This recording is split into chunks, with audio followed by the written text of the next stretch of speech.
உங்க மூஞ்சிய பார்த்தா ஏதோ பெரிய விஷயம் பண்ணிட்டு வந்த மாதிரி இருக்கு. அப்படி எல்லாம் ஒண்ணு இல்ல, மூஞ்சி அவ்வளவுதான். என்னையா சொல்லிவிட்ட? எடிட்ல தூக்கலாமா? அதெல்லாம் இருக்கட்டும், அப்படியே இருக்கட்டும். அப்பதான் ஆடியன்ஸ் ரீச் ஆகும். அப்போ ஓகே ஓகே ஓகே. வெல், ஆரம்பிக்கலாமா?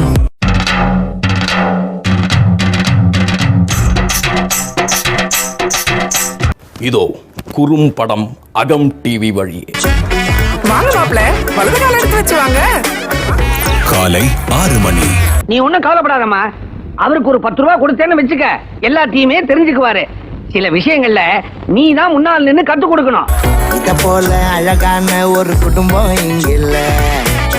அன்பாக வாழ்ந்தாலே வரும் சொர்க்கம் மண்ணில். வாங்க வாங்க, உங்களைத்தான் எதிர்பார்த்தோம்.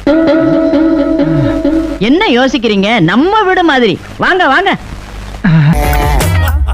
விதவிதமா பாராட்ட வார்த்தை ஒண்ணு வர. மதியம் 12 மணி. எப்படியோ இந்த வீட்டுல நான் காலடி எடுத்து வச்சுட்டேன். நான் ஊருக்கு போயிட்டாலும் இந்த குடும்பம் நல்லா இருக்கணும். போடுங்க அம்மா சீக்கிரமா முதல்ல. மாப்ள அரவிந்த் சாமி மாதிரி இருப்பாருன்னு சொன்னாங்க. ரைட்ரா விடுறா. இது 6 மாசத்துக்கு மேல சொல்லிக்கலாம்ல. 6 மாசத்துக்கு மேல சொல்லிருந்தா பேசாம போயிருப்பல.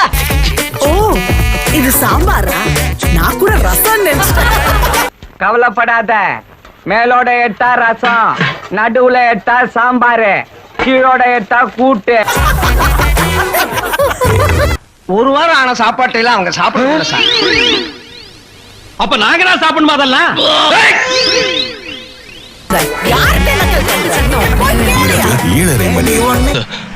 நானே ரொம்ப அவசரமா போயிட்டு இருக்கேன். டென்ஷன் பண்ணாத. எனக்கு அதோட டென்ஷன் சார், ப்ளீஸ் சார். ஐயோ, பெரிய டென்ஷன்ஸ் ஆஃப் இந்தியாவா போச்சே. ஏலறையாச்சு பொருளி ஒண்ணு பிரச்சனையாச்சு. வார்த்தை இங்க பத்திக்கிச்சு. வேணே சினிமாவை நினைச்சுன்னு எல்லாம் இங்க வேலை செய்யக்கூடாது. வாக்குவாதம் முத்தி போச்சே. ஃபர்ஸ்ட் நைட் நின்னு போச்சே. என்ன பாக்குறீங்க? 1000 பொருத்தம் பார்த்து நடத்துற கல்யாண வீட்லயே இவ்வளவு கலாட்டா இருக்கத்தான் செய்யும்.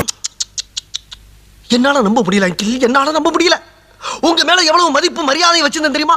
வயசுக்கு மீறின ஒரு பையனை வச்சுக்கிட்டு ஒரு பெரிய மனுஷன் பண்ற வேலையாது.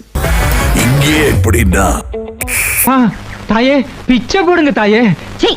நாயே, பிச்சேன்னு முதல்ல இந்த வார்த்தை சொல்லியிருந்தேன்னா நான் உன்னை உள்ள கூட்டிட்டு போயிருப்பேனாடா. அம்மான்னு சொல்லி அதோட கட் பண்ணிட்டேடா. நீங்க மாப்பிள்ளை வீடா பொண்ணு வீடா? உனக்கு பிடிக்கலைன்னா சொல்லு, அவர் வெளியில போக சொல்லிடுறேன். அதுக்காக பிச்சைக்காரன் சொல்லி அவமானப்படுத்த வேண்டாம். இங்க வீடும் பெருசு, கலாட்டாவும் பெருசு. எனக்கு ஒண்ணும் கொடுக்கலையே. No, only young girls. முதல்ல பாத்திரம் காயணும். நானே பாத்திரம். இனிமே நீங்க ஒண்ணும் சொல்ல வேண்டாம். நீங்க என்ன வியாபாரம் பண்றீங்கன்னு எனக்கு தெரிஞ்சு போச்சு. அப்புறம் எண்ணெய். தெரியாது. That's why I don't like fools. Bloody fools. Nonsense. அது வரைக்கும் இவள அனுப்புனா நீ குடும்பம் நடத்துவ. நமக்குள்ள என்னண்ணே? நமக்குள்ள என்னவா? இவன் என்ன டூயினோடா? அதுல கொஞ்சம் கடுக போட்டதுன்னா அதோட மிளகாயும் சேர்த்து கொண்டுட்டு வா. சரி, ஆரம்பிக்கும் பாருங்க. டேய், எங்க குடும்ப விஷயத்தை பத்தி இங்க பேசுனீங்க, கொலை விடுக்கும். டேய், அடுத்து இந்த ஊர்ல ஒரு கொலை விழுதுன்னா அது அண்ணன் தான். சடசடன்னு பொரியும், சுறுசுறுன்னு வதங்கும், சலசலன்னு கொதிக்கும். காலையில இருந்து வயிறு சரியில்லை. ஒரு தடவை கம்மா பக்கம் போயிட்டு வந்துடுறேன். நீ போயிட்டு அப்புறமா கருகருன்னு தீயும். ஆமா, உங்க கூட கொஞ்சம் தனியா பேசணுமே. அம்மா பேசலாமா? பேசலாம். பட்டுன்னு ஆவி அடிக்கும், சட்டுன்னு பொங்கும்.